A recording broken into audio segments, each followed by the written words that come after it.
यहोजकेल की पुस्तक उसकी 14 आयत। तब चाहे उनमें नूह, दानियल और अय्यूब ये तीनों पुरुष हों तो भी वो अपने धर्म के द्वारा अपने ही प्राणों को बचा सकेंगे। प्रभु यहोवा की ये वाणी है। पुराने नियम में, नए नियम में आपने नबियों को, आपने परमेश्वर के प्रेरितों को, नए नियम में, पुराने नियम में नबियों को, नए नियम में प्रेरितों को, और परमेश्वर ने भी कई लोग बाइबल में ऐसे हैं जिनका नाम ले लेकर एग्जाम्पल्स दी हैं। अब परमेश्वर कह रहा है चाहे उनमें नूह हो, दानियल हो, अय्यूब हो, तो ये वो लोग हैं जिनका नाम परमेश्वर लेता था एग्जाम्पल्स देने के लिए। कि नूह परमेश्वर इतना लाइक करता था कि उस दौर में इतने लोग, सब मान लो उस समय की पॉपुलेशन 20 करोड़ थी या 25 करोड़ थी या 40-50 करोड़ थी पूरी दुनिया की। बाइबल कहती है सिर्फ नूह था जो परमेश्वर में चल रहा था। इमेजिन करो परसेंटेज। और बाइबल कहती है परमेश्वर के अनुग्रह की दृष्टि नूह के ऊपर बनी रही। अगर आप दानियल की बात करें तो बाइबल कहती है कि दानियल जब राजा के द्वारा पकड़ लिया गया और उसके लिए भोजन ठहराया गया कि इन लोगों को दारू पिलाओ, इन लोगों को मीट खिलाओ, ये वाला खाना खिलाकर इनको शिक्षा दो और उसके बाद मेरे सामने हाजिर करो, तो बाइबल कहती है दानियल ने वो खाना खाने के लिए मना कर दिया था जो बाइबल में मना हुआ था। कि बाइबल में मना थे कुछ मीट, कुछ खाने, कुछ चीजें जो मना थी और दानियल ने उसे खाने के लिए मना कर दिया था। अब मैं आपसे एक बात बोलना चाहता हूं। आज हम एक बंदे की अगर एग्जाम्पल ले लें, अगर हम दानियल की एग्जाम्पल ले लें, चाहे हम अय्यूब की एग्जाम्पल ले लें, चाहे नूह की एग्जाम्पल ले लें, तो क्यों परमेश्वर उनका नाम लेता था?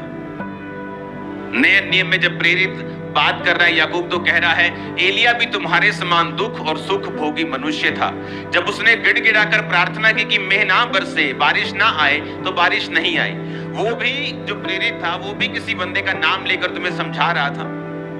तो ऐसे ये कौन से व्यक्ति थे, इनमें क्या खासियत थी कि परमेश्वर नबी, प्रेरित इनका नाम लेकर लोगों को समझाते थे, इनकी एग्जाम्पल देकर समझाते थे?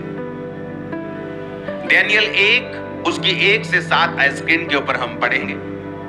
उसमें लिखा है कि यहूदा के राजा यहोयाकीम के राज्य के 3रे वर्ष में बेबुलीन के राजा नबूकदनेस्सर ने यरूशलेम पर चढ़ाई कर उसको घेर लिया। तब परमेश्वर ने यहूदा के राजा यहोयाकीम को परमेश्वर के भवन के कई पात्रों सहित उसके हाथ में कर दिया और उन पात्रों को शिनार देश में उसने अपने देवता के मंदिर में ले जाकर अपने देवता के भंडार में रख दिया। तब उस राजा ने अपने खोजों के प्रधान अशनपज को आज्ञा दी कि इजरायली राजपुत्रों, उसने अपने खोजों के प्रधान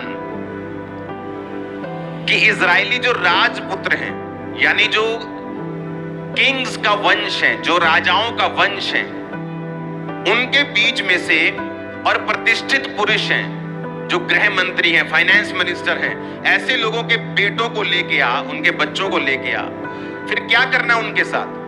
निर्दोष, सुंदर, सब प्रकार की बुद्धि में प्रवीण, ज्ञान में निपुण, विद्वान, राज मंदिर में हाजिर रहने के योग्य हों और उन्हें कसदियों के शास्त्र और भाषा की शिक्षा दे।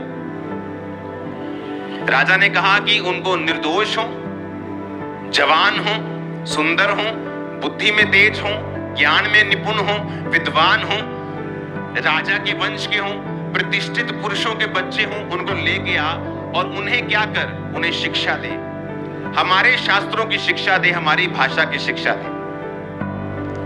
राजा ने आज्ञा दी कि उनके भोजन और पीने के शराब, दाख मधु में से उन्हें प्रतिदिन खाने पीने को दिया जाए। इस प्रकार 3 साल तक उनका पालन पोषण होता रहे, तब उसके बाद वो राजा के सामने हाजिर किए जाएं। 3 साल क्यों कहा? बाइबल जब आप पढ़ते हैं तो बाइबल में नंबर्स के मीनिंग्स हैं। आज मैं डीप नंबर के मीनिंग्स में नहीं जाऊंगा, लेकिन मैं आपको कुछ कुछ बताऊंगा ताकि वो इंपार्टेशन आपकी लाइफ में हो। जब आप बाइबल पढ़े तो आपको पवित्र आत्मा समझाए, क्योंकि जब आप जिस चर्च में जाते हैं उस चर्च का जो मसा है और जो उस चर्च की जो रेवलेशन है और बाइबल पढ़ने की जो बुद्धि और शक्ति है, आपकी लाइफ पर भी वो एंटर करती है। 3 साल जब आप देखेंगे बाइबल में 3 का एक महत्व है। बाइबल कहती है जब आप मसीह में आते हैं ना, पहले साल और दूसरे साल आपका सबसे कठिन टाइम होता है। और बाइबल कहती है 1 और 2 साल के जो बच्चे थे वो राजा हेरोदेस ने मरवा दिए थे। मसीह में आने के बाद अगर आपने 3 वर्ष काट लिए, मैं आपको बता सकता हूं कि आपकी बड़ी हाई परसेंटेज होगी उन लोगों की जो 3 साल अगर आपने काट लिए मसीह में और आपने जीत लिया, आप कभी बैकस्लाइड नहीं होगे 3 साल के बाद। Mostly big number of percentage जिसने 3 साल काट लिए। पहले साल शैतान आप लोगों को तंग करता है, उसने मुझे बहुत तंग किया। मसीह में आने के पहले साल में ही मैं इतनी ज्यादा परीक्षा में चला गया कि मसीह में आने से पहले मेरी मुसीबतें कम थी कई चीजों की, और मसीह में आने के बाद वो एक्स्ट्रा हो गई थी, बढ़ गई थी, 10 गुना बढ़ गई थी कई। तो शैतान को मालूम था अगर इसे अभी नहीं मारा तो बाद में मरेगा नहीं। तो वो जब बचपन में आप होते हैं, छोटे बच्चे होते हैं मसीह में, वो आपको मारने की कोशिश करता है, बहुत अटैक करता है, बहुत खिलाफत करता है। फैमिली खिलाफ हो जाएगी, पैसे में कमी हो जाएगी, शरीर बीमार हो जाएगा, दुष्ट आत्मा अटैक करेगी। लेकिन जब आप 1 साल काटते हैं, 2 साल काट लेते हैं, 3 साल काट लेते हैं, 3 साल के बाद सिचुएशन आसान होनी शुरू हो जाती है, डाउन होने शुरू हो जाते हैं, अटैक, गवाहियां बननी शुरू हो जाती हैं, आप पढ़ना शुरू हो जाते हैं। तो 3 का महत्व ये है। हमेशा याद रखो, अगर आपको मसीह में आए 1 साल हुआ है, 2 साल हुआ है, आप सही तरह से चलते जा रहे हैं, वेट करो। जब आपके 3 साल कंप्लीट हो गए, परमेश्वर आपको बड़ी निशानियां देगा, ब्लेस करेगा। आमीन। अब उसने कहा कि 3 साल पालन पोषण करके वो राजा के सामने लेके आओ। उसके बाद उन्होंने यहूदा की संतान में से चुने हुए दानियेल, हनन्याह, मिशाएल, अजर्याह नामक यहूदी थे। खोजों के प्रधान ने उनके दूसरे नाम रखे। दानियेल का नाम उसने बेलत शस्त्र रखा, हनन्याह का नाम शद्रक, मिशाएल का नाम मेशक, अजर्याह का नाम अबेदनगो रखा। हालेलुया। अब फिर से पहली आयत को, दूसरी आयत को हम स्क्रीन पे दिखाते जाएंगे। अब जब आप इनको पढ़ते हैं तो उसमें लिखा है कि ये बेबीलोन का राजा था। मैं आपको ये स्टोरी क्यों पढ़ा रहा हूं, मैं इसका कारण भी पीछे आपको बताता हूं क्या रीजन था इसका। ऐसा क्यों हुआ कि बेबीलोन ने परमेश्वर के कामों के ऊपर, उसके राज्य के ऊपर कब्जा कर लिया? क्योंकि ये भविष्यवाणी थी। वो भविष्यवाणी कहां लिखी थी? वो भविष्यवाणी हुई थी दूसरा राजा 20 उसकी 16 से 18 आयत में। हिजकिय्याह नबी जिसको कैंसर हो गया था, जिसको बीमारी हो गई थी और वो मरने वाला था, और नबी जाके बोलता है कि तू मरने वाला है, अपने घराने को आज्ञा दे जो देनी है, उसके बाद तू मर जाएगा। तो वो परमेश्वर के सामने हाथ जोड़कर माफी मांगकर रोने लगा, प्रभु से बताने लगा कि मैं वफादार रहा हूं। आंसू देखकर परमेश्वर ने उसे हील नहीं किया, वफादारी पास्ट बताया कि प्रभु मैं तेरे कामों से वफादार रहा हूं, मुझे हीलिंग चाहिए। तो परमेश्वर ने उसकी 15 साल उम्र और बढ़ा दी थी। लेकिन जब शैतान आपकी जिंदगी में परमेश्वर के काम देखता है, आप जब बीमार थे आप पवित्रताई में थे, लेकिन जिस दिन आप चंगे हो गए आप व्यभिचार में चले गए। वही हिजकिय्याह के साथ हुआ कि जब तो बीमार था, रो रहा था प्रभु के सामने, जैसे ही चंगा हुआ, बाइबल कहती है बेबीलोन के राजा उसके पास सुनेहा भेजते हैं और वो कहता है कि आ जाओ। और जब बेबीलोन का राजा उसके पास आता है, लोग आते हैं, तो वो सारे अनमोल भंडार, सारे हथियारों के भंडार, सारी अनमोल वस्तुएं दिखाता है और नबी नाराज होता है। नबी बोलता है कि तुम्हें मालूम नहीं था कि वो तुम्हारा दुश्मन है, खुदा का दुश्मन है, तुमने उसे अपने अनमोल भंडार क्यों दिखाए? अब आने वाले समय में क्या होगा? यशायाह ने हिजकिय्याह से कहा, यहोवा का वचन सुन ले, ऐसे दिन आने वाले हैं जो कुछ तेरे भवन में है, जो कुछ तेरे पुरखाओं का रखा हुआ है तेरे भंडार में, वो बेबीलोन को उठ जाएगा। यहोवा कहता है कोई वस्तु ना बचेगी। तेरे पुत्र जो तेरे वंश में उत्पन्न होंगे, उनमें से भी कुछ को वो बंदी बनाकर ले जाएंगे और वो खोजे बनकर बेबीलोन के राजभवन में रहेंगे। तो परमेश्वर ने उनको प्रोफेसी दी कि तुम्हारा जो राज्य है वो अन्य जातियां लूट ले जाएंगी, क्योंकि तुम मेरे साथ बेवफा हो, तुमने मेरे साथ मेरी आवाज को नहीं सुना, मेरे वचन को नहीं सुना। जिससे मैं नफरत करता हूं तुम्हें नफरत करनी है, जिससे मैं प्रेम करता हूं तुम्हें प्रेम करना है। ऐसा नहीं हो सकता आप बोले कि पिताजी मैं आपसे बड़ा प्यार करता हूं और पिताजी के दुश्मनों से आप बात करें। जिससे पिता बात ना करता हो आप उससे हंस हंस के बात करें, इसका मतलब आप अपने पिता के साथ प्रेम नहीं करते हैं। हालेलुया। उसमें क्या लिखा हुआ है? उसमें लिखा है कि प्रोफेसी हुई, उसके बाद क्या हुआ? नबूकदनेस्सर, फिर से पढ़ेंगे दानियेल, यहूदा के राजा यहोयाकीम के राज्य के 3रे वर्ष में बेबीलोन का राजा, वही राजा जिसकी परमेश्वर ने भविष्यवाणी की थी, नबूकदनेस्सर यरूशलेम पर चढ़ाई कर उसे घेर लेता है और सारे परमेश्वर के भवन के पात्रों को, सबको, राजा को, सबको उठाकर ले जाता है। लेकिन इसमें मैं कहना क्या चाहता हूं, ये अब ध्यान से सुनना। अब हमने ये समझ लिया कि अटैक क्यों हुआ, क्योंकि लोगों के मन में आता है कि अगर परमेश्वर का वो घर था, परमेश्वर का भवन था, परमेश्वर के लोग थे, तो अन्य जाति अटैक करके कैसे जीत सकती हैं? उसका रीजन ये है कि जब आप परमेश्वर से दूर होते हैं तो शैतान आप पर कब्जा करता है और लोग आपको नहीं, आपके परमेश्वर को निंदा करते हैं। जब इजरायली काबिल नहीं रहे और पहुंचे नहीं वहां पे कनान में, तो जो मिस्रियों के सामने वो निकले थे, उन्होंने मजाक उड़ाया कि लो जी वड्डियां वड्डियां गल्लां करके निकले सी, पहुंचे तो है नहीं। पर उन्होंने ये नहीं देखा कि इजरायलियों ने रास्ते में व्यभिचार किया, बछड़ों की पूजा की, क्या क्या उन्होंने नहीं किया।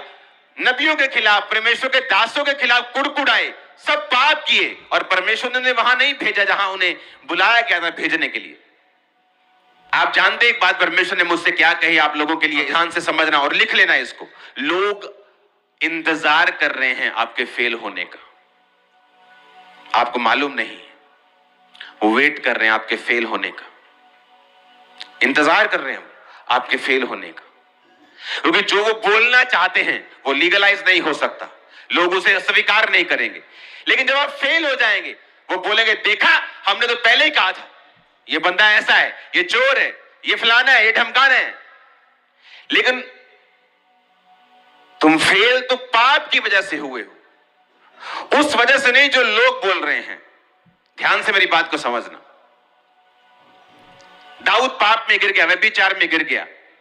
जब वो जा रहा था, अब कारण तो व्यभिचार है, जब व्यभिचार में गिरा, उसके बच्चे, उसका घराना उसके खिलाफ हो गया, वो सारी चीजें व्यभिचार के कारण हुई। और हित्ती उरिया के दाऊद ने उसको मरवा दिया जानबूझ के, युद्ध में आगे रखे, वो उसके कारण हुआ।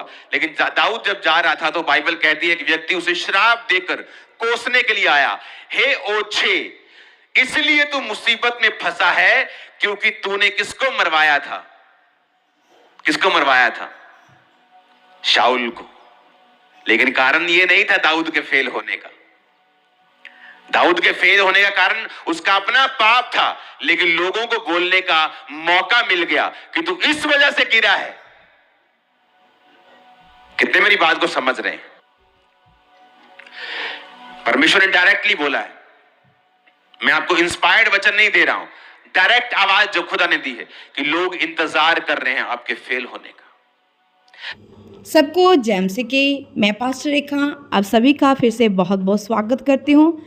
आशा रखती हूँ, विश्वास करती हूँ कि आप सब खुदावंद प्रभु यीशु मसीह के मधुर और जिंदा नाम में सलामत है। आमीन। खुदावंद के प्यारे लोगों, आज हमने खुदा के कलाम के द्वारा ये जाना कि परमेश्वर में हमें कैसे बने रहना है। खुदा के दास ने बड़ी खूबसूरती के साथ खुदा के वचनों के साथ हमें समझाया है। हम जब मसीह में आते हैं, 1 साल, 2 साल या 3 साल हम जब बने रहते हैं, तो हम बड़े फलों को अपने जीवन में लेके आते हैं। 3 का महत्व क्या है, और ये भी हमने आज जाना कि अगर हम गिरते हैं तो वो खुद कारण होते हैं, खुद ही हम गिरने का कारण बन जाते हैं। दूसरे हमारे परमेश्वर को कहना शुरू कर देते हैं, देख तुम मसीह में आया तो तेरा काम और भी मुश्किल हो गया। पर खुदा के कलाम में से हमने जाना कुछ मुसीबत जो होती है हम जानबूझकर मोल लेते हैं। हम जानबूझकर उन प्रॉब्लम में जाते हैं जिसमें परमेश्वर का बिल्कुल हाथ नहीं होता है, और फिर हम क्या करते हैं, परमेश्वर को बदनामी देने की कोशिश करते हैं। हमें बहुत सारी कमियां हैं, हमें उन कमियों को निकालना है ताकि हमारे द्वारा हमारे पिता की महिमा हो, ना कि हमारे पिता की बुराई हो।